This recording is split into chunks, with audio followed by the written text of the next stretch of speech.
Boy, we've come a long way. You know, in the old days, there were no lights, no heat, no creature comforts. Just creatures. Everyone comfy? No, sir. Not at all. Nowadays, you just plug everything into your car. You got lights, heat. We are out of pesto. I'll make a run. Hey, everybody comfy? No. Not at all. Okie doke. 우리 시대 가장 진화한 전기차, 양방향 충전에 완전히 새로운 현대 아이오닉 5.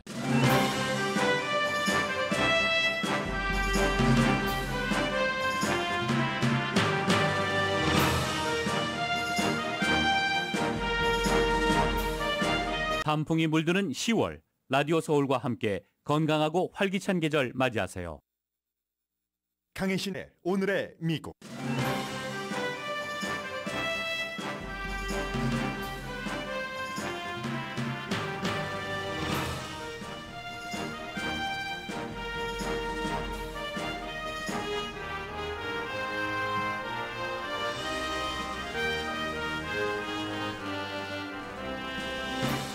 북한이 5년 만에 처음 예고 없이 파워풀한 중거리 대륙간 탄도미사일을 일본 상공을 향해 발사했습니다.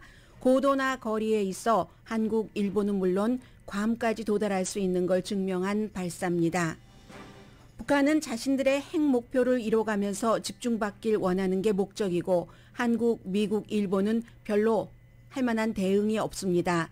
LA타임스는 아시아가 화약고라는 걸 보여준 발사라고 지적합니다.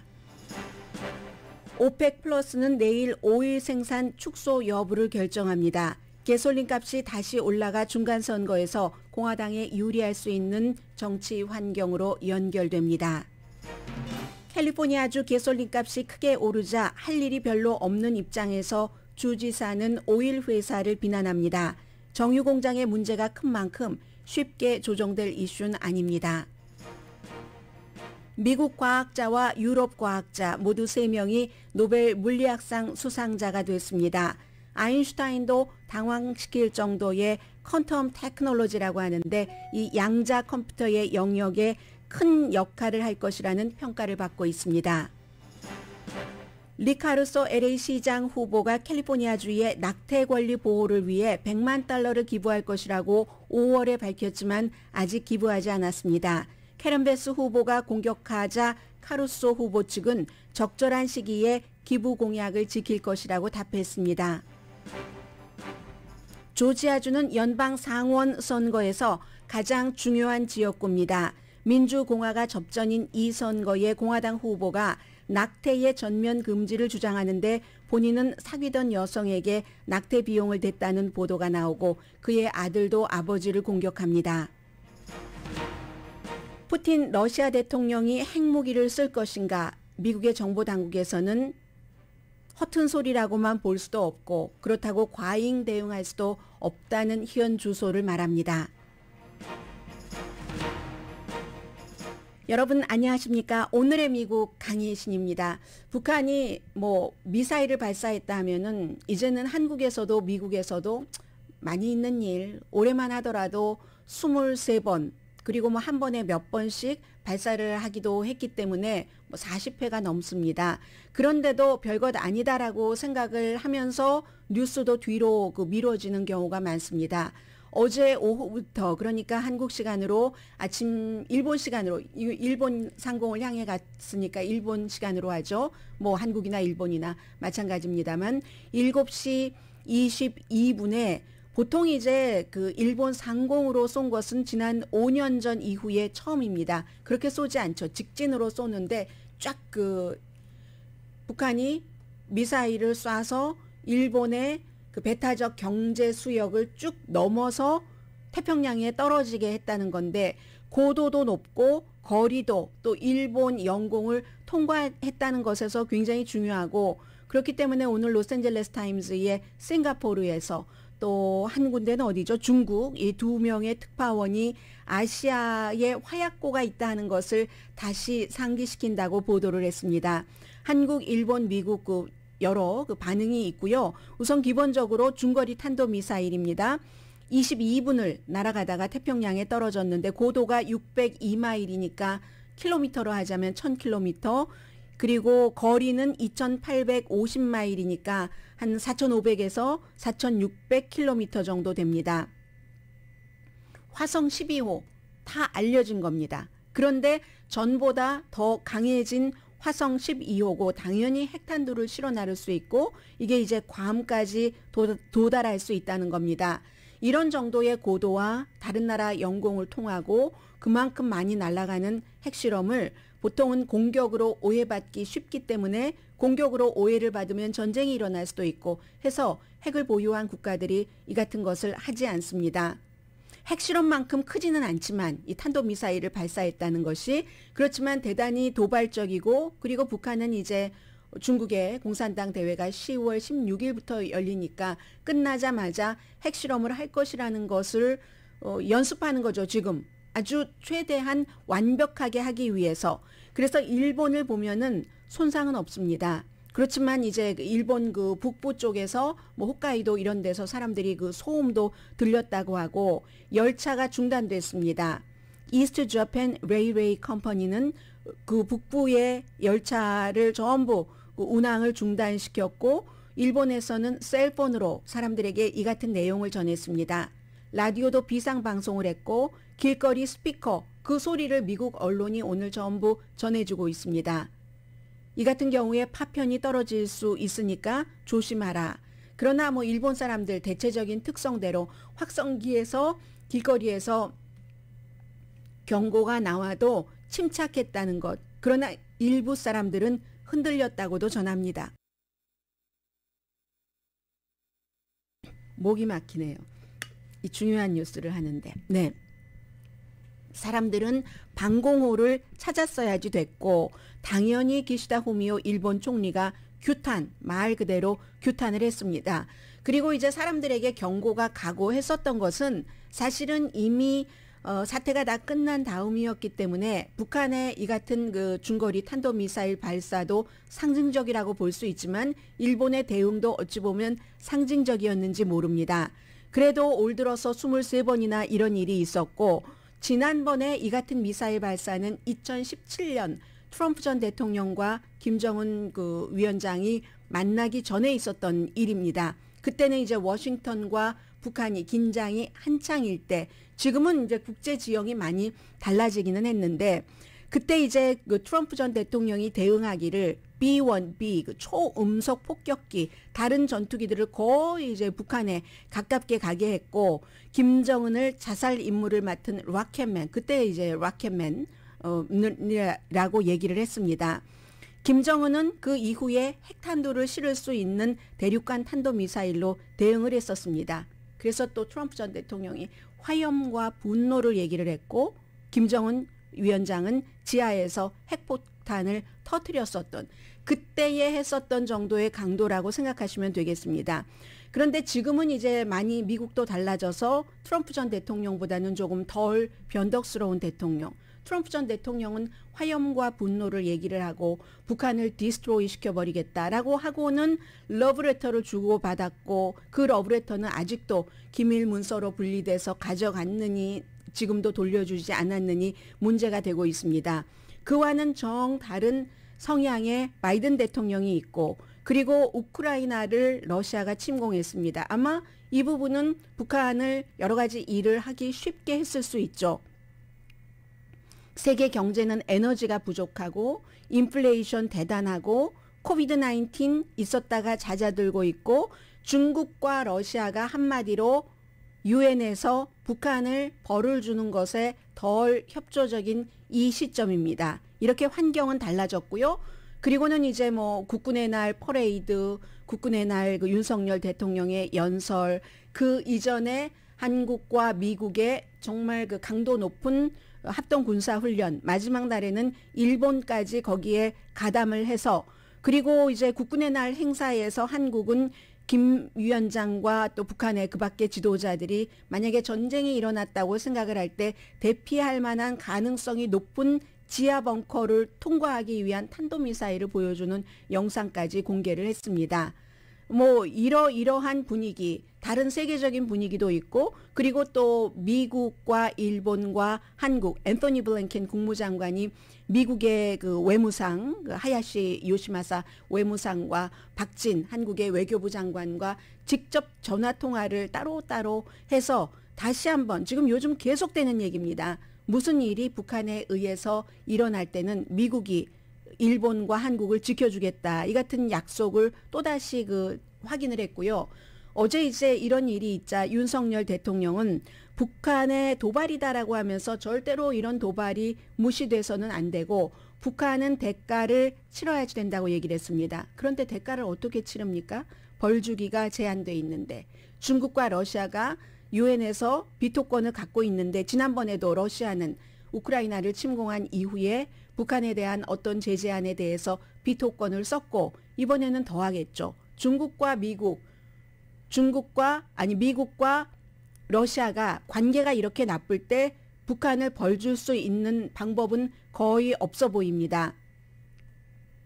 도쿄와 서울, 워싱턴은 북한이 이제 핵실험을 곧 뭐 이달 말 아니면 다음 달 초에 하겠죠. 북한의 공산당 대회가 끝나고. 그러니까 그 핵실험을 할 때 더 완벽하게 하기 위해서 지금 모든 기술을 다 그 시험을, 테스트를 해보는 거라고 하는데, 말은 그렇게 하고 일단 약간의 군사적인 반응을 보였지만 실제로는 전문가들은 그 정도 반응은 좀 조용한 것이다 라고 생각을 하고 있고, 또 조용한 접근이 필요하다고 보고 있는 사람도 많습니다. 예를 들어서 제가 오늘 그 일본의 매체를 많이 봤습니다.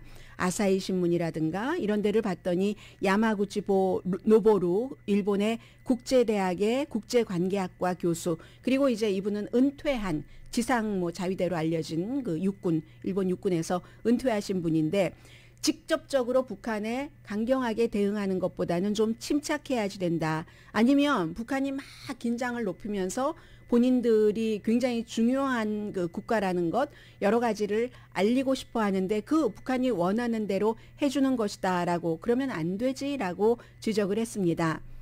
그리고 미치시타 나루세케 국립정책대학원의 국제관계학 교수도 일본은 이로 인해서 국방 예산을 늘릴 수 있는 구실을 삼았다는 거죠.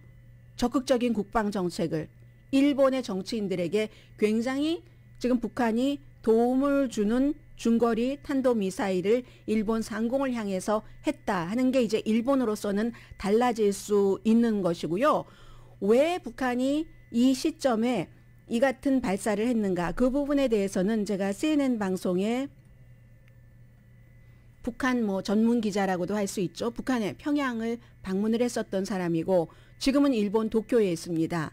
그 윌 리플리가 여러 가지 얘기를 하면서 결과적으로는 북한은 경제 제재 같은 거 두려워하지 않는다. 제재 받을 게 더 이상 없으니까. 그리고 제재를 너무 많이 받았어도 미사일 개발을 해왔으니까. 지금 북한의 김정은 위원장이 신경을 쓰는 것은 어떻게 하면 더 완전한 무기를 만들고, 그 무기를 만들기 전에 그 완성도를 테스트하는 것이냐라고 얘기를 합니다. He's already so heavily sanctioned, he's not worried about sanctions. He's worried about developing his program and getting his weapons systems perfected, and that may be what they're trying to gain here more than any sort of message or any political statement. 네, 어떤 뭐 정치적인 성명이나 메시지보다도 북한의 김정은 위원장이 지금 생각하고 있는 것은 뭐 다른 외부적인 반응 이런 것보다도 핵무기를 개발하고 테스트하고 더 완성도를 높이는 것에 있다라고 얘기를 합니다. 역시 CNN의 이제 국제 문제 전문가, 이제 북한도 포함을 해서 그 비아나 글로디라 발음이 오늘 참 안 되네요. 제가 오늘 말씀을 안 드릴 수가 없네요. 안 드리려고 했는데 오후 2시에 저희가 임시 편성으로 제가 2시부터 3시까지 오늘의 미국 업데이트를 하거든요. 어제 하루 했다고 이렇게 아침에 발음이 꼬이네요. CNN 방송의 또 다른 전문가는 뭐라고 얘기를 하냐면 북한이 존재감을 그 세계에 알리기 위해서 그렇다. 우리가 여기에 있다 하는 그 존재감을 좀 봐줘. Well, it's the don't forget about me. I'm right here. I want nukes too, right? And so while the world is focused on Ukraine and Russia, by the way, we should note that Kim Jong-un was the first country North Korea the first country to recognize those. 네, 지금 뭐 우크라이나, 러시아 이런 많은 이슈가 있지만 김정은 위원장이 생각할 땐 나 여기 있어, 나를 잊지 말아요. 이렇게 얘기를 한다는 겁니다. 그리고 역시 한국에 대해서도 메시지를 주는 것이라고도 분석했습니다. Concerns, especially among South Koreans, that we could have some sort of nuclear test within the next couple of weeks. You have the Chinese Communist Party Congress in a few weeks, and we have the midterms here in the United States. So clearly an area to watch. 네, 이 점에 대해서는 이제 곧 그 중국의 공산당 대회가 끝나면 핵실험을 할 테지만 한국이 새로운 대통령이 들어오고 나서 미국과의 관계를 강화하고 지금 이제 북한은 미국이 그 문은 열려 있다, 대화하자 하지만 조건이 맞지 않으니까 할 수 없는 상태에서 한국이 미국과 동맹을 강화하고 뿐만 아니라 그 일본과도 지금 새로운 대통령이 관계를 개선하려고 하기 때문에 보여주는 메시지일 수도 있다 하면서 이분은 또 한 가지를 지적을 합니다. 그렇기 때문에 로스앤젤레스 타임즈의 2명의 그 싱가포르와 중국 특파원이 얘기를 했던 것처럼 북한 이슈는 그저 그 만만하고 흘러가고 약한 것이 아니다. 버락 오바마 전 대통령이 오죽하면 그 대통령 자리를 떠나면서 가장 중요하게 봐야지 될 게 북한이라고 들어오는 트럼프 전 대통령에게 얘기를 했겠는가 하는 것을 상기시킵니다. We shouldn't forget, what did President Obama say when he met with President Trump before he took office? That this will be the one region that will keep you up at night. Clearly the world has changed in many ways. This still poses a threat not only to their neighbors, but to, I would say, the United States as well longer. 네, 맨 마지막에 이제 미국이 나오죠. 미국에서 중요하게 오늘 뭐 어제 오후부터 오늘 아침까지 계속 탑뉴스로 전하고 있는 것은 미국이 그 영향권 안에 들어가기 때문에 그런 거죠. 지금 북한이 전문가에 따라서 다르게 보고 있습니다만 한 40개에서 50개 정도 그 핵탄두를 갖고 있는 것으로 알려져 있고 그렇게 볼 때는 한 9개국 그 핵 보유국 가운데서 가장 적죠. 적지만 적다고 위험하지 않은 건 아니죠. 어떤 나라는 많아도 쓰지 않을 수도 있지만 이 북한의 경우는 어떻게 될지 모르니까 굉장히 위험하다고 할 수 있고 그리고 2017년 9월 달에 가장 그 강한 핵실험을 했었을 때 그때의 강도가 그때 뭐 수소폭탄이었다라고 북한의 그 주장에 따르면 그런데 폭발력이 50에서 300킬로톤으로 추정이 된답니다. 그런데 50에서 최고 300킬로톤인데 그렇게 될 때 100킬로톤 정도라고 하면은 100킬로톤이 1945년도에 히로시마에 투여됐던 폭탄보다 비교하면은 지금 북한이 최대 300이라고 그 능력을 보고 있는데 100만으로 잡아도 100으로 잡아도 히로시마에 투하된 폭탄보다 6배나 강력합니다. 지금 하나 답이 없는 게 있습니다. 이 질문은 대륙간 핵탄두를 우주로 보내고 다시 이제 그 재진입을 해서 그 대기의 목표물에 도달할 때까지의 그 기술, 뭔가를 축소화하고 하는 그 기술이 완전한가 완전하지 않은가에 대한 증명이 확실하게 됐다고 볼 수 없는 그런 면입니다. 그리고 이제 UN 결의안을 무시하고 북한은 곧 이달 말이나 다음 달 초에 핵실험을 할 것을 사람들이 생각하고 있고 그렇게 될 때는 다시 한번 북한이 그 빅 뉴스가 되면서 세계가 그 긴장이 될 텐데 북한의 이러한 것은 중국과 러시아의 움직임에 따른 결과라고도 보고 있습니다. 중국이 미국과 사이가 나빠지면서 그리고 또 미국 내부에서는 중국이 영원히 북한을 잠재우는 국가라고 보지도 않은 전문가도 많습니다. 그러는 척 프리텐드 했지만 결국 중국은 항상 북한 편이다. 북한이 그 핵을 중국에 사용하지 않을 것을 알므로 이렇게 얘기를 하고 지금 중국과 미국의 관계가 나빠진 것 그리고 러시아도 마찬가지죠. 러시아도 지금 미국과 관계가 이렇게 나빠지면서 북한의 목표는 마지막 목표는 우리를 핵보유국으로 인정을 해라. 그리고 핵보유국으로 인정을 하고 당당하게 핵보유국 대 핵보유국으로 미국과 협상을 하자 하는 게 이제 북한의 의지인 거죠.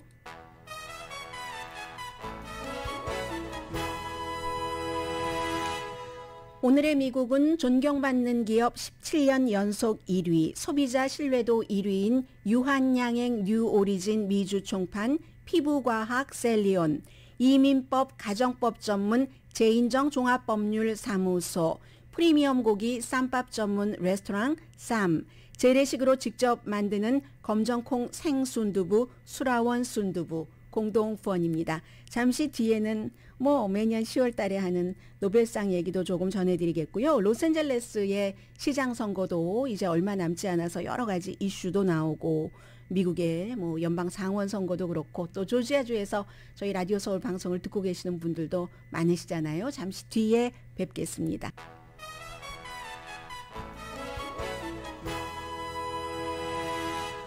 라디오 서울 방송 오늘의 미국 듣고 계십니다. 어제는 그 노벨 생리의학상, 뭐 이분은 뭐 네안데르탈인, 뭐 그때까지 거슬러 올라가서 뭐 여러 가지를 인류에게 뭔가를 줬다 하는 것이고, 자세한 내용은 저는 항상 노벨 생리의학상이나 물리학상 발표할 때 잘 이해가 안 돼서 여러분들께 대단히 죄송하게 생각하면서 전해드리고 있습니다. 오늘은 물리학상인데, 오늘은 이제 그 일단 기본적으로는 항상 노벨상 하면 어느 국가냐, 사실은 두 번째가 더 먼저 돼야지 되는 거죠. 그분들의 평생의 노력이 인간이 생활하는데 어떤 영향을 미치느냐, 이제 이 두 가지인데, 오늘은 미국 사람이 포함이 됐습니다. 지난해에는 처음부터 쭉 시작이 되던데요. 캘리포니아 북가주에 사시는 분이라고 하죠. 북가주인가요? 월넛 크릭이? 네, 북가주죠. 존 F. 클라우저 박사, 이분. 그리고 또 한 사람은 제가 좀 전에 광고 나갈 때 이름 발음 찾다가 미처 못했어요. 예, 알랑드롱 할 때 그 프렌치 그 분이니까 알랑드롱 할 때 그렇게 해야지 되겠죠. 알랑 에스펙 이라는 분, 그리고 또 한 분은 오스트리아 분 앤톤 젤링저라는 이런 분들 세 분이 많이들 얘기하시잖아요. 그 퀀텀 메케닉이라고, 양자 물리학, 퀀텀 메케닉 얘기를 얼마나 많이 하십니까? 트리오 과학자가, 한 사람은 프랑스 사람, 오스트리아 사람, 미국 과학자가 광자로 알려진 그 입자가 두 개가 있으면요, 작은 게 두 개가 있는데 두 개가 하나가 아닌데도 행동을 하나처럼 한대요. 이렇게 행동을 하나처럼 해서 그 과학자 중에 한 분이 뭐라고 얘기를 하시냐면, 이 하나가 아닌데 하나처럼 행동하는 게 약간 임신한 것처럼 이렇게 표현을 하시더군요. 그런데 약간 임신한 것처럼 두 개의 입자가 행동을 하는 것이 사람의 생활에는 굉장히 영향력을 미친답니다. 그게 이제 그 퀀텀 테크놀로지의 새로운 시대라고 하는데, 세 분이 다 노벨상 받으시는 분들이 적어도 특별한 경우를 제외하고는 70세가 넘잖아요. 그래서 이 프랑스 분은 75세, 충격적이다 하면서 이분은 그 알랑드롱과 똑같은 이름 알랭, 이 과학자는 젊은이들에게 너무 감사한다. 나하고 그동안 오래 같이 일을 한 100명 이상의 젊은이가 없이는 이 상을 받는 게 불가능했다라고 얘기를 하시면서, 이 말도 저는 얽힘을 사용하면 물체에 전달되는 모든 정보를 물체가 재구성되는 다른 장소로 전달할 수 있다. 이거 영어를 번역하니까 이렇게 되는데요. 이게 무슨 말인지는 나중에 알겠는데, 결국은 컴퓨터하고 하는데 뭔가 그 개발에 굉장히 중요하다는 얘기로 이해를 했습니다. 프랑스 대학교에서 이분 그 일하고 계시고요. 그리고 오스트리아 그 비엔나 대학교의 젤링거 교수도 77세, 또 캘리포니아주의 월넛 크릭에 계신 클라우저 교수, 이분도 79세. 이분들이 그 발명한 게 아인슈타인조차 당황하게 만들고, 뭐 물질하고 빛도 엉키고 굉장히 혼란스러운 방식, 이게 보통 우주의 그 뭐 엉킴 이런 것 아닌가요? 그런 건데 그게 보안, 전송 이런 시스템에 활용을 된답니다. 그래서 양자 컴퓨터 뭐 전공하시는 분들은 잘 아실 테고요. 그런 영역에서 굉장히 그 잠재적이고 이미 많은 영향을 미치다. 너무너무 그 혼란스럽고 뭐 예상하기 힘들어서 때때로 일부 과학자들만 이해를 할 수 있다고 하니까 좋네요. 제가 어떻게 이해를 할 수 있겠습니까? 암호화하는 것, 그리고 무슨 뭐 전도체, 초전도체 이런 분야에서 굉장히 이분들의 그 퀀텀 테크놀로지가 아주 유용하게 쓰이고 있답니다. 그래서 아무튼 그렇게 돼서요. 내일은 화학, 목요일에는 문학, 금요일에는 노벨 평화상, 그리고 다음 주 월요일에 경제학상 발표가 됩니다. 뭐 이분들 한 90만 달러 상금인데 한 사람일 땐 다 갖고 여러 사람일 때는 나눠서 갖고 하죠. 그리고 이제 미국의 선거를 좀 말씀드리겠는데 조지아주부터 말씀드릴까요? 이 조지아주는 상원에서 공화당이 다수당을 차지하느냐 차지하지 않느냐가 너무 중요합니다.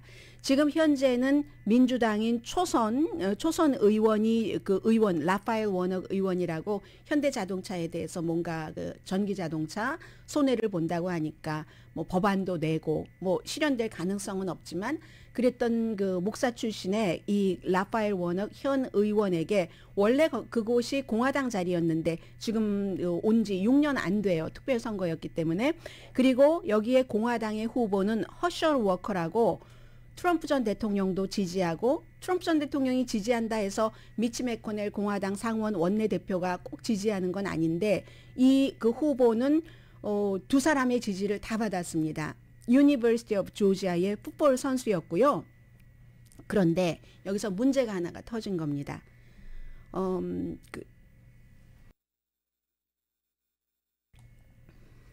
데일리 비스트가 보도하기를 이 사람이 지금 강간, 근친상간에 의한 낙태도 물론이지만 엄마의 산모의 건강이 위험해도 낙태는 하면 안 된다. 전면적인 낙태를 금지를 하는 것을 주장을 하면서 선거 캠페인을 하고 있습니다. 그런데 데일리 비스트가 보도하기를 이 사람이 어떤 여성에게 낙태하는 게 지금은 더 나아 하면서 낙태를 하라고 권유를 했고 그 낙태를 한 영수증도 있고 $700 받은 체크도 있고 낙태를 한 뒤에 뭐 이렇게 위로의 말 하는 것 있잖아요. 그런 카드도 있고 이게 데일리 비스트가 다 확인을 했다고 보도를 했고 미국의 모든 매체가 어제 오후부터 오늘 아침까지 이 내용을 보도를 합니다. 한 사람의 상원 의원 후보를 비난하기 위해서가 아니라 낙태가 워낙에 중요한 이슈고 그 사람이 전면적인 낙태 금지를 주장을 했었기 때문에 그런데 이 사람은 다른 여성과 결혼을 하지 않은 다른 여성과 그 내용을 데일리 비스트에 알린 제보한 여성이 얘기하기를 왜 지금까지 가만히 있다가 이 내용을 가지고 나왔냐면은 기본적으로는 나에게는 그렇게 하라고 하고 낙태는 해서는 안 된다고 하는 게 너무 위선적이다. 그리고 그 당시에 낙태를 한 그 해에 다른 여성과도 또 결혼하지 않고 아이를 출산한 것을 알게 됐었다. 더 이상은 그의 위선을 감당할 수 없다. 이렇게 얘기를 했습니다. 그랬더니 이 후보 자체는 데일리 비스트를 고소한다고 했고요. 요즘은 누가 누구를 고소한다 할지라도 누구의 말이 맞는지 그거 끝까지 가봐야지 합니다. 어떻게 고소를 한다고 하는데 그게 사실이 아니겠어? 이렇게 봐서 정치인들은 그렇게 봐서는 안 돼 있는 거죠. 그때만 넘기면 되는 것이라고 생각을 하고 승리가 목표이기 때문에. 그런데 그의 큰아들은 별로 놀라지도 않고 우리 아버지는 후보가 돼서는 안 된다. 아버지가 거짓말하는 것이 크리스천 워커라는 23살 틱톡에서 굉장히 유명한 보수적인 영향력을 미치고 있는 틱톡 사용자랍니다. 아버지가 이 이슈는 우리 가족의 이슈가 아니라 그건 후보로서의 이슈고 나와 우리 엄마가 어떻게 살았는지를 말해주겠다고 하면서 너무나 아버지가 위협을 많이 해서 폭력적으로 6개월 동안 6번이나 이사를 갔었고 다른 여자들 때문에 우리 아버지가 나와 나의 엄마를 떠났는데 낙태가 안 된다고 도덕적인 척 하지 말아라. 후보로 나가서는 안 된다. 나는 누구보다도 내 아버지, 친아버지의 과거를 잘 안다. 가운데 손가락을 치켜들면서 살해하겠다고 위협을 한 사람이 우리 아버지다. 다른 사람의 과거 같으면은 상관하지 않지만 지금 이 상황에서 그렇게 후보가 되겠다는 미국에서 100명밖에 안 되는 연방 상원 의원 후보로서 연방 상원 의원이 돼서 미국 사람들의 많은 부분을 관장을 하겠다는 이게 나는 참을 수가 없다 하고 아들이 그렇게 얘기를 했습니다. 그랬더니 아버지가요. 조금 있다가 나는 나의 아들을 사랑한다. 그 정도 메시지 놓고 말더군요. 리카루소 얘기는 잠시 뒤에 전해드리겠습니다.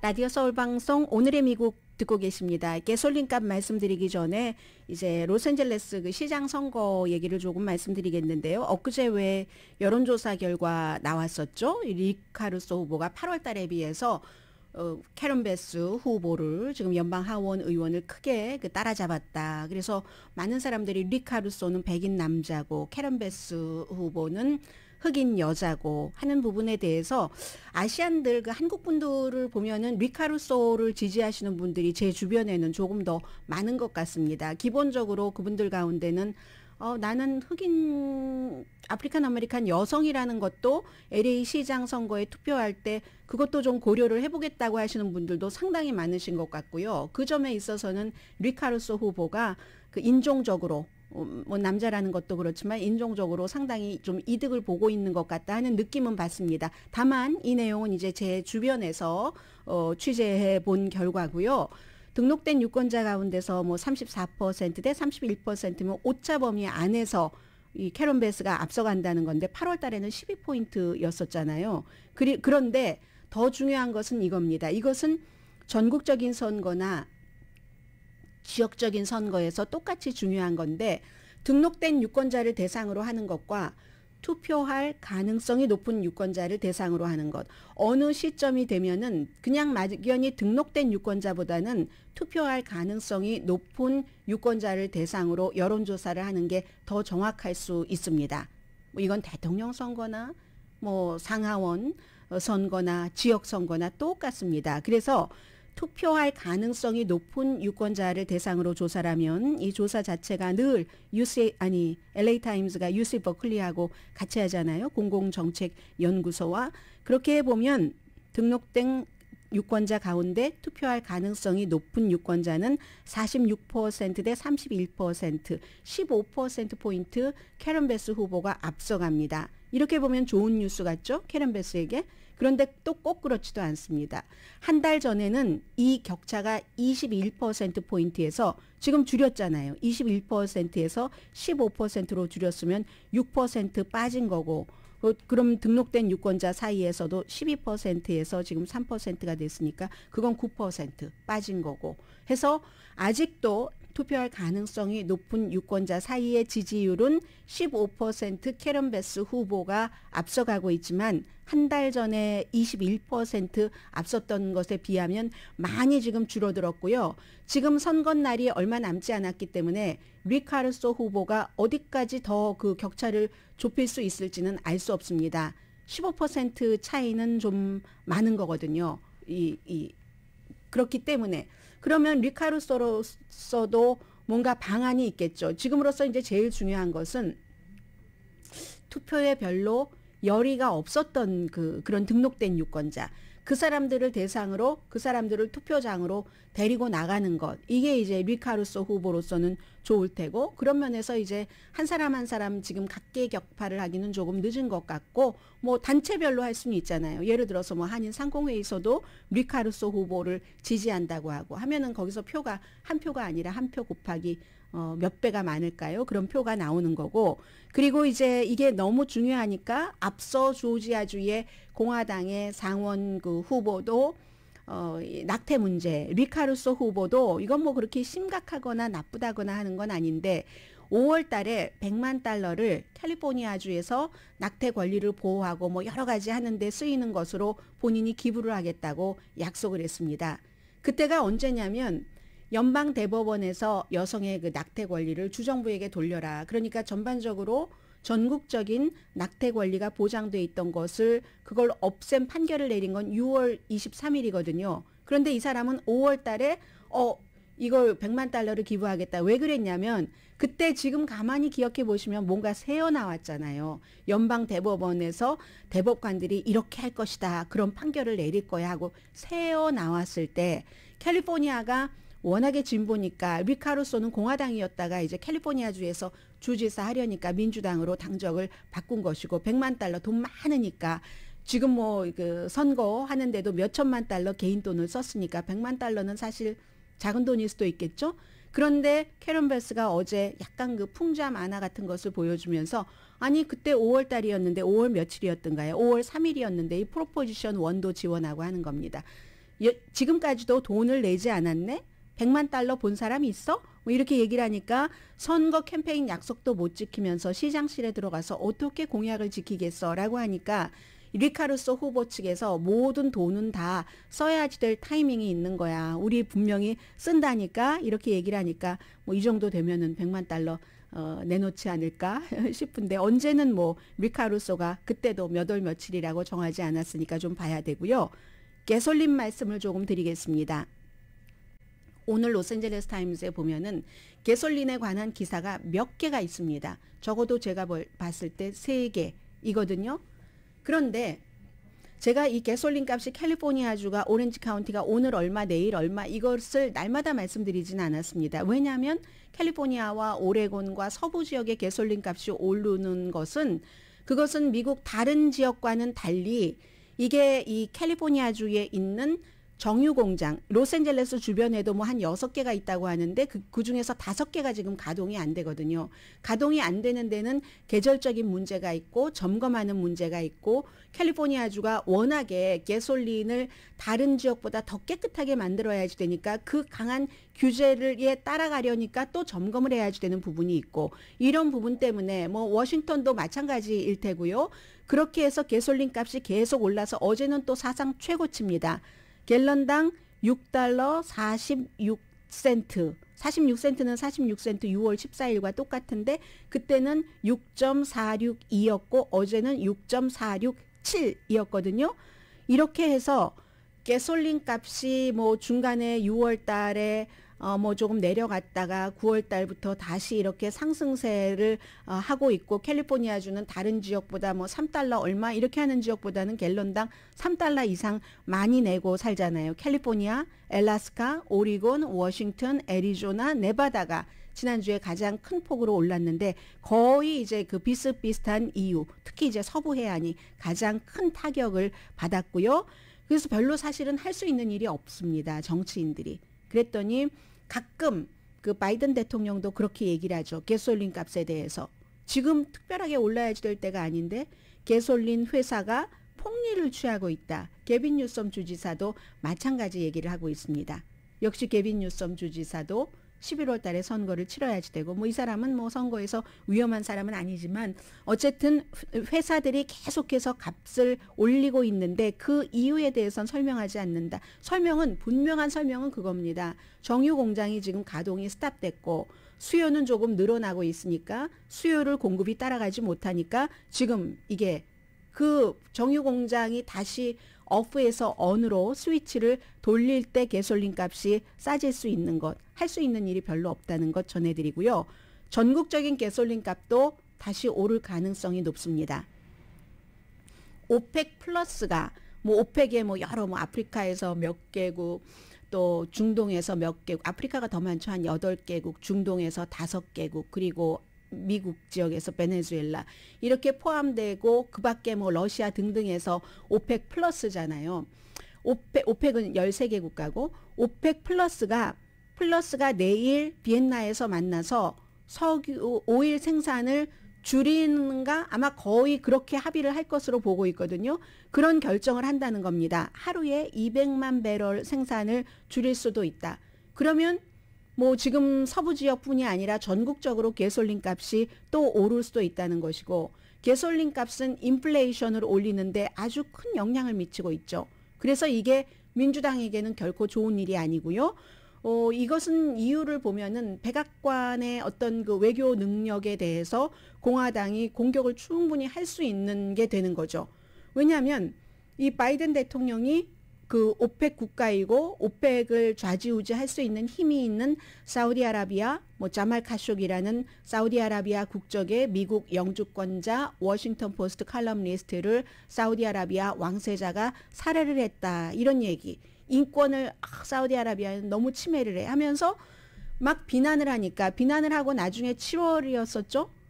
사우디아라비아도 갔어요. 가서 오일 생산 좀 많이 해주십시오 하는데 생산 안 해주고 있잖아요. 이런 미국과 사우디아라비아의 관계 때문에 오펙 플러스의 이 같은 결정이 내려질 수가 있다. 그리고 오펙은 항상 오일 값을 본인들이 스스로 컨트롤을 하고 싶어 하잖아요. 가격을 맞춰야지 되니까. 그런 일들. 그러니까 미국은 전략적 비축률을 뭐 5번째로 방출을 해서 어느 정도 도움이 됐습니다. 그런데 전략적 비축률만으로 올라가는 그 오일 값을 잡을 수는 없는 것이고, 그래서 가솔린값 인상이 되면 또 공화당에는 굉장히 그 유리한 선거가 될 것이다. 벌써 여행업계라던가 아니면 뭐 운송업계가 회복되면서 수요가 늘어나고 있잖아요. 그리고 또 이제 12월 달, 이건 선거 이후네요. 유럽연합이 러시아 그 오일 부분에 대해서도 어떠한 그 제재를 하고 있기 때문에 가격 상한제도 두고, 그러면 당연히 이제 그 양이 줄어들겠죠. 물량이 줄어들겠고 해서 이래저래 지금 민주당에는 별로 좋은 이슈는 아닙니다.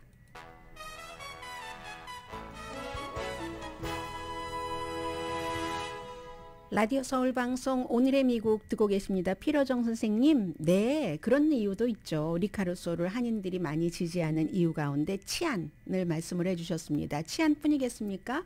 뭐 사업가로 성공을 했으니까, 그게 증명이 됐으니까 사업하시는 많은 분들께도 어떠한 규제 같은 것을 줄여준다든가 하는 기대감도 있으실 것 같고요. 그렇지만 제가 말씀드렸잖아요. 하나의 요소로 인종도 들어가는 것을 제 주변에서 봤다 하는 말씀 드렸습니다.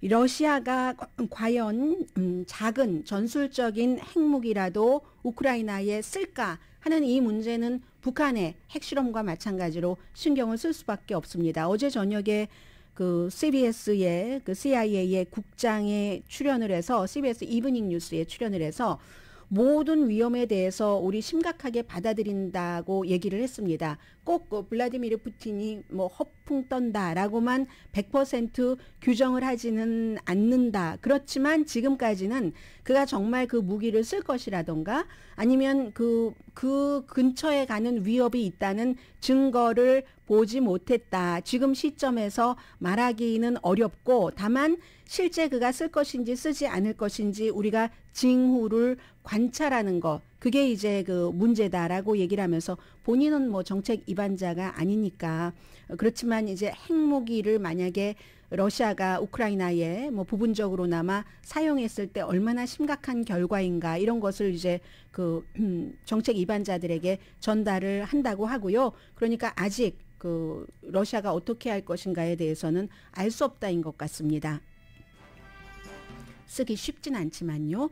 오늘의 미국은 존경받는 기업 17년 연속 1위, 소비자 신뢰도 1위인 유한양행 뉴오리진 미주 총판 피부과학 셀리온, 이민법 가정법 전문 제인정 종합법률사무소, 프리미엄 고기 쌈밥 전문 레스토랑 쌈, 재래식으로 직접 만드는 검정콩 생순두부 수라원 순두부, 한국 홈쇼핑 공동펀이었습니다. 10시에 좋은 아침, 좋은 하루 방송됩니다. 그리고 오늘의 미국 중간에 그 광고가 나오던데요.